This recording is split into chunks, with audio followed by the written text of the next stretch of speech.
Élu pour une rupture, par exemple, en matière de politique d'immigration. Et sa politique d'immigration choisie, vous dites, à cause des tests ADN notamment, c'est de la xénophobie. Mais vous n'êtes pas un peu angélique, voire gauchiste? Non, je suis très réaliste sur l'immigration, parce que je crois qu'il faut une politique d'immigration. Mais quand vous mettez dans un centre de rétention un père de famille, vous le séparez des enfants, il parle français, il a un emploi, il paye ses impôts depuis 20 ans en France, à quoi ça sert de le renvoyer de là où il vient? Je veux dire, c'est pas très bien, c'est pas la France. Parce qu'après, vous avez un certain nombre d'enfants qui sont là, seuls, la famille a été disloquée. Mais c'est long à mettre en place une politique de quota avec des métiers qu'on expulse les gens qui ont fait des délits, tout ça est tout à fait. Un type qui paye ses impôts, qui parle la langue, qui a un emploi, vous avez des gens qui sont depuis 20 ans en France, qui sont actuellement dans les centres de rétention. Mais est-ce que ce sont pas des exceptions à une politique qui tente de s'installer, de trouver une voie légale pour que ceux qui ont des métiers viennent? Ok, alors quand les Espagnols ont fait tout à fait autrement, d'autres pays européens ont fait tout à fait autrement. Ils regardent les critères d'intégration. Si les gens veulent s'intégrer à la communauté nationale, il n'y a aucun problème, naturellement.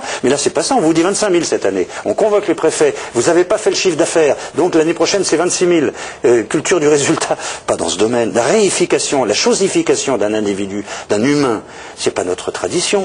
Alors, sur le terrain économique, vous lui